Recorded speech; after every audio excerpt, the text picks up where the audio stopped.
আসসালামু আলাইকুম। তোমরা যারা ফার্স্ট সেমিস্টার শেষ করে সেকেন্ড সেমিস্টারে পদার্পণ করেছো, তোমাদের সবাইকে ফিউচার ইঞ্জিনিয়ার্স বিডির পক্ষ থেকে অনেক অনেক শুভেচ্ছা ও অভিনন্দন।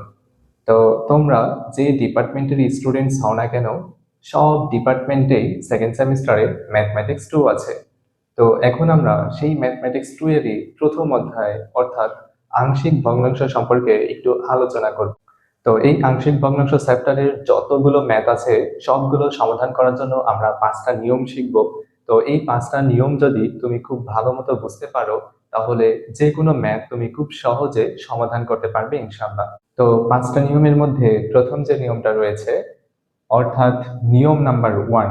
তো নিয়ম 1 এর মধ্যে কি কি বৈশিষ্ট্য রয়েছে সেটা একটু আমরা জানবো।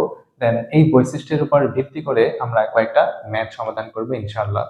তো নিয়ম 1 এর মধ্যে প্রথম যে বৈশিষ্ট্য রয়েছে সেটা হচ্ছে ভগ্নাংশটি প্রকৃত হবে। তো প্রকৃত ভগ্নাংশ কি বা কাকে বলে, আমার জানা মতে তোমরা ছোটবেলাতে শিখে আসছো যে যে ভগ্নাংশের লব ছোট এবং হর বড় তাকে প্রকৃত ভগ্নাংশ বলা হয়। যেমন 1/2, 2/3 বা 5/7, এগুলো প্রত্যেকটা এক একটা কি প্রকৃত ভগ্নাংশ, তাই না? তো আমাদের প্রশ্নে বা আংশিক ভগ্নাংশের রাশিটা কিন্তু এইভাবে কোনো সংখ্যা দেওয়া থাকবে না। তাহলে কিভাবে বুঝবা যে ভগ্নাংশটাই প্রকৃত নাকি অপ্রকৃত? তো তার জন্য আমাদেরকে এই চলকের দিকে খেয়াল করতে হবে। দেখতে হবে চলকের পাওয়ার কত আছে। তো এক্সাম্পল স্বরূপ এই একটা রাশির দিকে খেয়াল করো। আমাদের লবে একটা চলক আছে এক্স চলক। এক্স চলকের পাওয়ার কত? কোনো পাওয়ার নাই, মানে কত আছে? 1 আছে। তাহলে আমরা লব থেকে কত পাইলাম? 1। এখন ডিভাইডেড হরে দেখো চলক আছে, এখানেও এক্স চলক, এখানেও এক্স চলক, দুইটা এক্স এক্স গুণ আকারে আছে। তো এক্স আর এক্স গুণ করলে কি হয়? X square. সো এই চলকের পাওয়ার কত পাচ্ছি এখানে আমরা? 2। কারণ এক্স আর এক্স গুণ করলে যেহেতু হয় এক্স স্কোয়ার, এক্স স্কোয়ার মানে এই চলকের পাওয়ার কত আছে? 2 আছে। সো এই যে 1/2 পাচ্ছি। তো 1/2 মানে ভগ্নাংশটা অবশ্যই প্রকৃত ভগ্নাংশ। বুঝতে পেরেছো? ওকে। তো দ্বিতীয় শর্তে কি বলেছে দেখো, যে হরের চলকের ঘাত বা পাওয়ার কত হবে? 1 হবে। এই যে হরের যে চলক আছে এই চলকের ঘাত বা পাওয়ার কত করে আছে? 1 আছে। এখানে কি কোথাও 2 বা 3 আছে? নাই। তো কোনো পাওয়ার নাই, তার মানেই কত করে আছে? 1 করে আছে। বুঝতে পেরেছো? তো দ্বিতীয় শর্তটা কি ছিল, যে হরের চলকের ঘাত বা পাওয়ার কত হবে? 1 হবে। 2 বা 3 হওয়া যাবে না। ওকে। তো সর্বশেষ যে শর্তটা রয়েছে সেটা হচ্ছে হরের কোনো পদে পুনরাবৃত্তি হওয়া যাবে না। তো পুনরাবৃত্তি জিনিসটা কি, তোমাদেরকে সেটা একটু ভালো মতো বুঝিয়ে দিই। ওকে। তো মনে করো যে কোনো ভগ্নাংশের হরে x+1 এর উপরে পাওয়ার 2 আছে। তার মানে এই x+1টা দুইটা পদ হবে। কিভাবে লিখতে পারবা? যে x+1 এর উপরে পাওয়ার 1 এবং x+1 এর উপরে পাওয়ার 2। x+1 এর পর পাওয়ার 2 থাকার কারণে আমাদের দুইটা পদ হবে এবং প্রত্যেকটা পদের পাওয়ার 1 1 করে বাড়তে থাকবে। প্রথমটার পাওয়ার 1, দ্বিতীয়টার পাওয়ার 2। যদি এরপরে আরো কোনো পদ থাকতো তারপরে হয়তো 3, 4 ইত্যাদি এভাবে বাড়তে থাকতো। তো আমি এক্সাম্পলের মাধ্যমে আরেকটা রাশি লিখে তোমাদেরকে বুঝিয়ে দেই। ধরো x+1 এর উপরে পাওয়ার 3 আছে। তার মানে এই x+1 এর তিনটা পদ হবে। কিভাবে লিখতে পারবা? যে x+1 এর উপরে পাওয়ার 1, x+1 এর উপরে পাওয়ার 2 এবং x+1 এর উপরে পাওয়ার কত? 3। এই যে দেখো x+1 এর পরে পাওয়ার 3 থাকার কারণে তিনটা পদ হয়েছে এবং প্রত্যেকটা পদের পাওয়ার 1 1 করে বাড়তে থাকবে। প্রথম পদে পাওয়ার 1, দ্বিতীয় পদে পাওয়ার 2 এবং তৃতীয় পদে পাওয়ার কত? 3। এটাকেই বলা হয় পুনরাবৃত্তি। তো পুনরাবৃত্তি হওয়ার শর্ত কি? যে আমাদের সেই পদের উপরে পাওয়ার থাকতে হবে। তো এখানে দেখো তো কোথাও কি পাওয়ার আছে? 2 বা 3 ইত্যাদি কোনো পাওয়ার আছে? নাই। সো এখানে কোনো পুনরাবৃত্তিও হয়নি। তো এইরকম যদি কোনো রাশি দেখতে পাও, তাহলে মনে করবা এইটার নিয়ম নাম্বার কত? 1। বুঝতে পারছো কি? তো এই নিয়ম 1টাকে কিভাবে সমাধান করতে হয় এখন আমরা সেটাই দেখব। তো 5টা নিয়মের মধ্যে প্রথম নিয়মটাই হচ্ছে তুলনামূলক খুবই সহজ। তো কিভাবে সমাধান করবা এখন আমরা সেটাই দেখব। তো মনে রাখবা, হরের যে কয়েকটা উৎপাদক থাকবে সেই কয়েকটাই পদ হবে এবং প্রত্যেকটা পদে ধ্রুবকের মাধ্যমে প্রকাশ করতে হবে। কিভাবে? এখানে দেখো কয়টা পদ আছে? দুইটা পদ আছে। তার মানে দুইটা ধ্রুবকও ধরতে হবে। তাহলে এখানে আমরা ধরতে পারবো যে a divided x+1 plus b divided x plus two. এখানে যেহেতু উৎপাদক কয়টা ছিল, দুইটা ছিল, সো আমাদের পদ সংখ্যা কয়টা হবে, দুইটা হবে। এবং এর সাথে আমাদের ধ্রুবকও ধরে নিতে হবে। এটাকে আমরা এ ধরলাম, পরটাকে বি ধরলাম, যদি আরো কোনো পদ থাকতো তাহলে আমরা সি ধরতাম, ডি ধরতাম, এভাবে আস্তে আস্তে যেতে থাকতো। তো এখানে যেহেতু দুইটা উৎপাদক আছে, সো পদ সংখ্যা কয়টা হয়েছে, দুইটা। বুঝতে পেরেছো কিনা? তো আমি এক্সাম্পলের মাধ্যমে আরো কয়েকটা রাশি নিয়েছি, দেখো। যদি এইরকম কোন রাশি দেখো, এটাও নিয়ম কত বলো তো, অবশ্যই ওয়ান। কিভাবে দেখো, নিয়ম ওয়ানের মধ্যে কি ছিল যে ভগ্নাংশটা প্রকৃত হবে, তো এটা কি প্রকৃত ভগ্নাংশ? আমরা খেয়াল করি একটু। এই যে লবের যে চলক রয়েছে এর ঘাত কত বা পাওয়ার কত, ওয়ান। হরে আসো, এক্স আর এক্স গুণ আকারে আছে, এক্স এক্স গুণ করলে কি হয়, এক্স স্কোয়ার। সো এই এক্স স্কোয়ারের পাওয়ার কত, টু। তার মানে ওয়ান ডিভাইডেড টু, তাহলে ভগ্নাংশটা কি হবে, প্রকৃত হবে। এরপরে কি বলছে, হরের চলকের ঘাত বা পাওয়ার ওয়ান হবে। এই যে হরের যে চলক রয়েছে দেখো, ঘাত বা পাওয়ার কত করে আছে, ওয়ান করে আছে। এবং তৃতীয় বৈশিষ্ট্য কি ছিল, হরের কোনো পদের পুনরাবৃত্তি হবে না। দেখো তো কোনো পদে কি পুনরাবৃত্তি হয়েছে, কোথাও পাওয়ার টু বা থ্রি ইত্যাদি কোনো কিছু আছে, নাই। সো পুনরাবৃত্তিও হয়নি, তার মানে নিয়ম কত, নিয়ম নাম্বার ওয়ান। তো নিয়ম ওয়ান হলে কিভাবে সমাধান করবা, হরে যে কয়েকটা উৎপাদক থাকবে ততগুলোই ধ্রুবক দ্বারা ভাগ করে দিবা। তাহলে এখানে যেহেতু দুইটা উৎপাদক আছে, তাহলে আমরা দুইটা ধ্রুবক দ্বারা ভাগ করে দিব। a divided x minus one plus b divided x plus three. যদি আরো উৎপাদক থাকতো, যেমন এক্স প্লাস ফোর যদি থাকতো, তাহলে আমরা এখানে লিখতে পারতাম plus c divided x plus four. বুঝতে পেরেছো কি? তো আমি তোমাদেরকে আরো কয়েকটা এক্সাম্পলের মাধ্যমে বিষয়টাকে ক্লিয়ার করে দিই।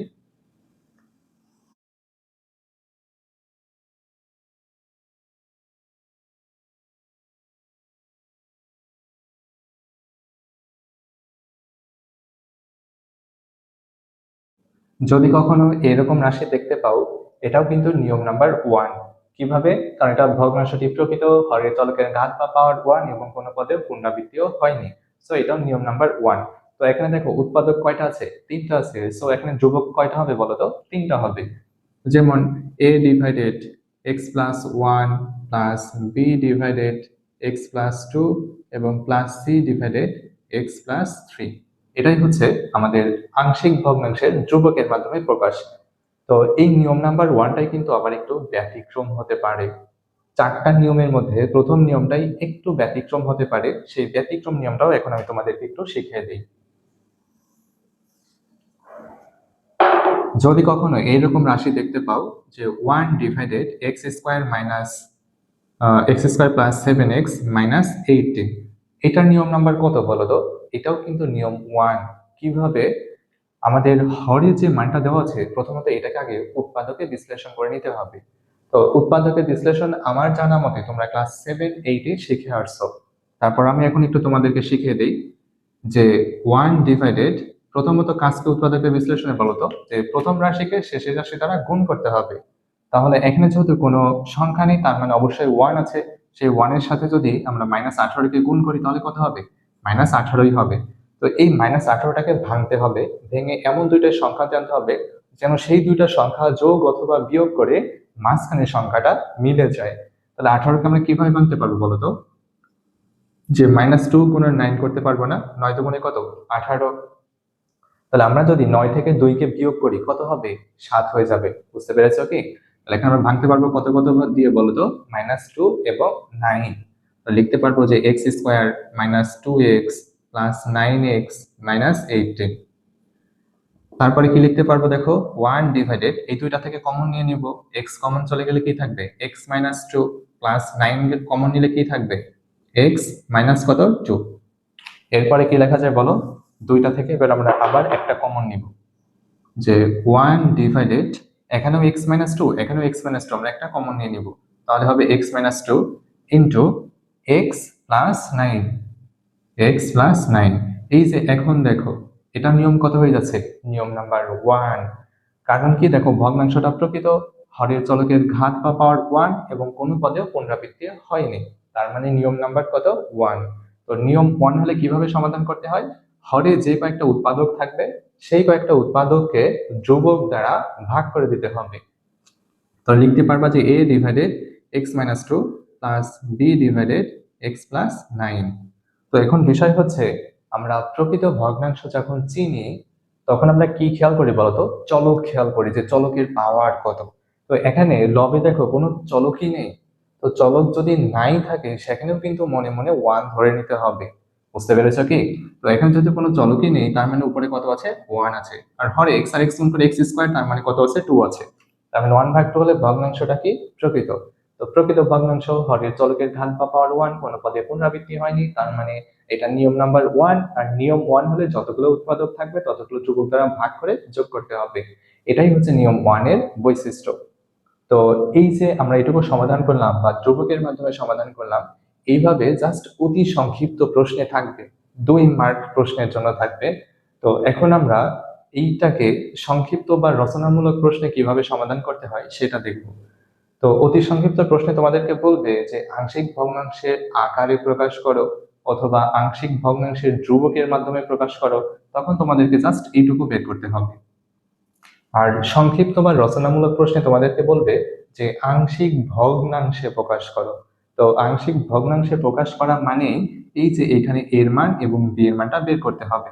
আমরা যে ধ্রুবকটা ধরে নিয়েছি এই ধ্রুবকের মানগুলা বের করে এখানে বসায় দিলেই আমাদের আংশিক ভগ্নাংশে প্রকাশ করা হয়ে যাবে।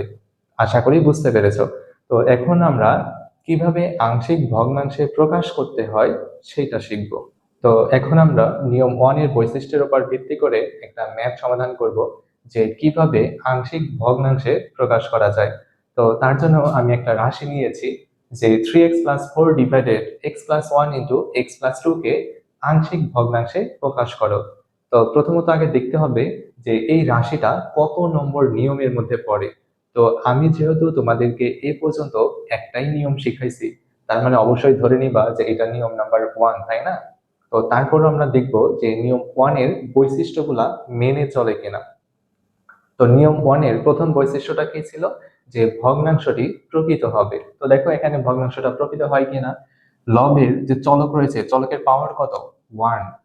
এবং হরের যে চলক রয়েছে x এবং x, দুইটা চলক রয়েছে, x আর x গুণ করলে কি হয়? x square. সো এখানে পাওয়ার কত? 2। এই যে 1/2 মানে ভগ্নাংশটা অবশ্যই প্রকৃত। এবং হরের চলকের ঘাত দেখো 1 করে আছে, কোনো পাওয়ার নাই মানে 1 করে আছে। এবং কোনো পদে দেখো পুনরাবৃত্তিও হয়নি, কোথাও দেখো 2, 3, 4 ইত্যাদি কোনো কিছু নেই, তার মানে এখানে পুনরাবৃত্তিও হয়নি। তো তিনটা শর্ত যেহেতু মেনে চলেছে, তার মানে এটা নিয়ম নাম্বার 1। তো নিয়ম 1 কিভাবে সমাধান করতে হয়, কিভাবে ধ্রুবকের মাধ্যমে প্রকাশ করতে হয়, একটু কিন্তু তোমাদেরকে প্রথম ক্লাসে বুঝিয়ে দিয়েছি। যে প্রথমত রাশির আগে লিখে নিবা যে 3x + 4 divided x + 1 into x + 2 হরে যে কয়েকটা উৎপাদক থাকবে সেই কয়েকটা ধ্রুবক দ্বারা ভাগ করে দিতে হবে। যেহেতু এখানে উৎপাদক দুইটা, সো লিখতে হবে a ডিভাইডেড x + 1, এরপরে প্লাস b ডিভাইডেড x + 2। এটা হচ্ছে 1 নং সমীকরণ। যদি তোমাদের অতি সংক্ষিপ্ত প্রশ্নে আসে যে আংশিক ভগ্নাংশের ধ্রুবকের মাধ্যমে প্রকাশ করো, তাহলে জাস্ট এই পর্যন্তই লিখতে হবে। এইটুকু লিখতে পারলে কিন্তু 2 মার্ক। বুঝতে পেরেছো? ওকে, এটা হচ্ছে আমাদের আংশিক ভগ্নাংশের ধ্রুবকের মাধ্যমে প্রকাশ। এটাকে আমরা 1 নং সমীকরণ ধরবো। দেন এখান থেকে a ও b এর মানটা বের করে যদি এখানে বসাই দেই তাহলেই কিন্তু আমাদের উত্তরটা হয়ে যাবে। তো এখন কিভাবে আমরা a এবং b এর মানটা বের করতে পারবো? তো তার জন্য আমাদের রাশির হর যেটা আছে, এই হর দ্বারা উভয় পক্ষকে গুণ করতে হবে। কি বলেছি বলতো? আমাদের রাশির যে হর আছে এই হর দ্বারা উভয় পক্ষকে গুণ করতে হবে।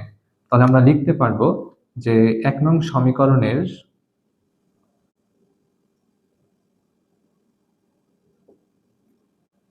উভয় পক্ষকে হর, এখানে হরের মধ্যে কি আছে দেখো তো, x + 1 ইন্টু x + 2, তাই না? তো আমরা এখানে লিখে দিব যে 1 নং সমীকরণে উভয় পক্ষকে x + 1 ইন্টু x + 2 দ্বারা গুণ করে পাই। তো এইখানে আমরা x + 1 ইন্টু x + 2 দ্বারা গুণ করেছি, তাই মানে এই নয় যে আমরা যতগুলো রাশি পাবো সব রাশিতেই x + 1 ইন্টু x + 2 দ্বারা গুণ করব। বুঝতে পেরেছো কি? আমাদের যে রাশিটা দেওয়া থাকবে সেই রাশির হরে যে মান থাকবে সেই মান দ্বারাই উভয়কে কি করতে হবে? গুণ করতে হবে। এখানে যেহেতু ছিল x + 1 ইন্টু x + 2, সেহেতু আমরা x + 1 ইন্টু x + 2 দ্বারা গুণ করে দিয়েছি। ওকে, তাহলে এবার আমরা কি করব বলো? গুণ করবো। আমরা তো জাস্ট লিখেছি, তাই না? গুণ কি করেছি? করি নাই। তো এবার আমরা গুণ করব যে 3x + 4 divided x plus one into x plus two এর সাথে গুণ করবো কত, x plus one into x plus two, equivalent আংশিক ভগ্নাংশে ইকুভ্যালেন্ট দিতে হয় A divided x plus one এর সাথেও গুণ করবো কত বলো তো, x plus one into x plus two, একটা পদে গুণ করা হয়েছে এবং আরেকটা পদ বাকি আছে, আমি নিচে লিখি যে plus b divided x plus two ছিল, গুণ করতে হবে কত, x plus one into x plus two. এই লাইনটাকে বুঝতে পেরেছো? আমি একটু আরেকবার বুঝিয়ে দিই। আমাদের এই যে 1 নং সমীকরণ ছিল, 1 নং সমীকরণের উভয় পক্ষকে, এ পাশে একটা পক্ষ এ পাশে একটা পক্ষ, তো উভয় পক্ষকে x plus one into x plus two দ্বারা গুণ করে দিলাম। এখানে যে সমীকরণটা ছিল বা যে রাশিটা ছিল এর সাথে একটা গুণ করে দিয়েছি, ইকুইভ্যালেন্ট এর সাথে যে মানটা ছিল এর সাথে গুণ করেছি, প্লাস বি ডিভাইডেড ছিল এক্স প্লাস টু এর সাথে গুণ করেছি। তার মানে কি বুঝলাম, যে উভয় পক্ষকে x plus one into x plus two দ্বারা গুণ করেছি। ওকে, তো গুণ করার পরে দেখবো আমরা কোথাও কাটাকাটি হয় কিনা। এখানে দেখো এক্স প্লাস ওয়ান, এটা এক্স প্লাস ওয়ান কাটা যাবে, এক্স প্লাস টু কাটা যাবে, এরপর এক্স প্লাস ওয়ান কাটবে, এক্স প্লাস টু কাটবে। তো কাটাকাটির পরে কি অবশিষ্ট থাকে সেটা এবার আমরা লিখে ফেলবো। তাহলে এখানে আমরা পাচ্ছি 3x প্লাস 4, এরপরে একদম ইকুইভ্যালেন্ট এর সাথে কত আছে, এক্স প্লাস টু, তাহলে a into x plus two plus b into x plus one, এইটাকে আমরা 2 নং সমীকরণ ধরে ফেলবো। তো এই 2 নং সমীকরণ থেকে এখন আমাদের এর মান এবং বি এর মানটা বের করতে হবে। তো একদম ইজি বা সহজ উপায়টা তোমাদেরকে শিখিয়ে দিব। তো এখান থেকে আমাদেরকে দুইটা ধ্রুবকের মান বের করতে হবে, একটা হচ্ছে এ এবং অপরটা হচ্ছে বি।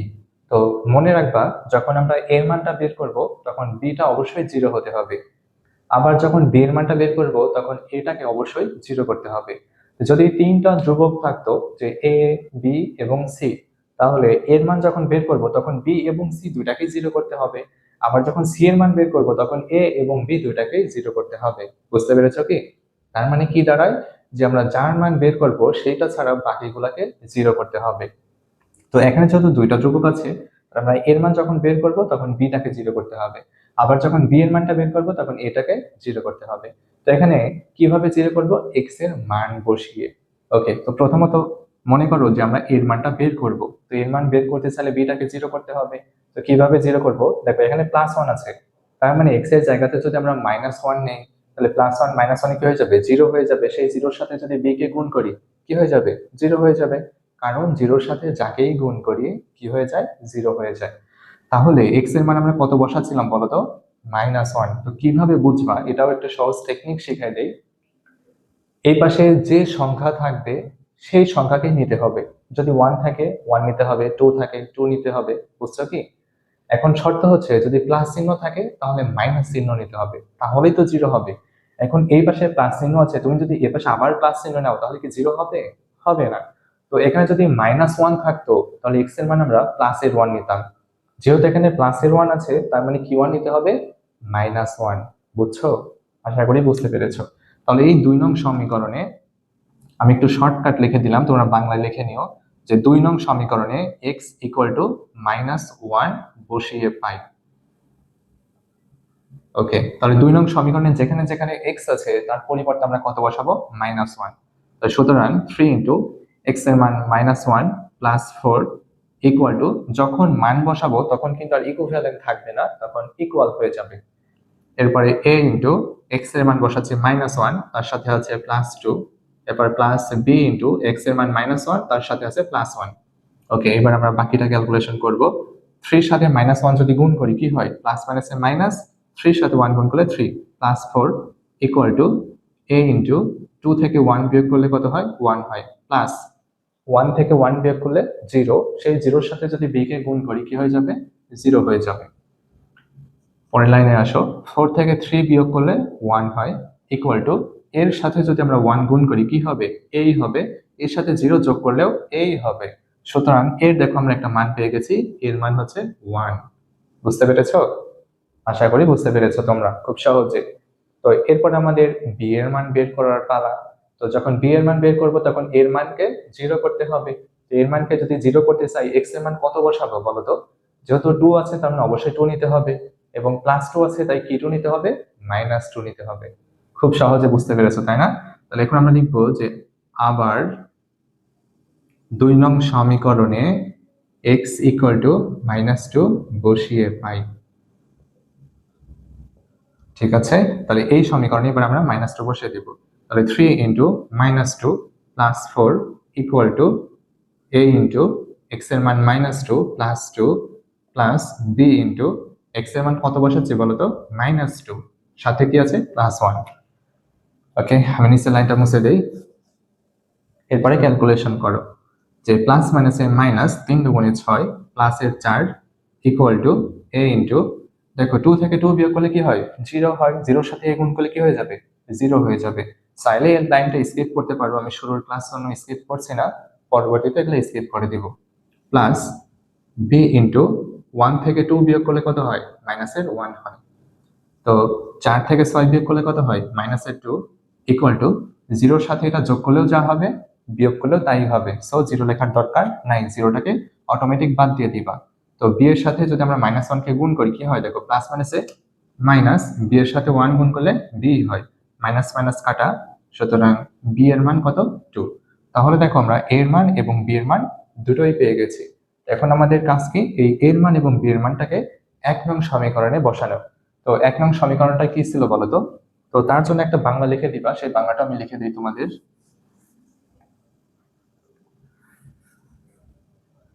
তোমরা এইভাবে লিখবা যে এখন a ও b এর মান 1 নং সমীকরণে বসিয়ে পাই।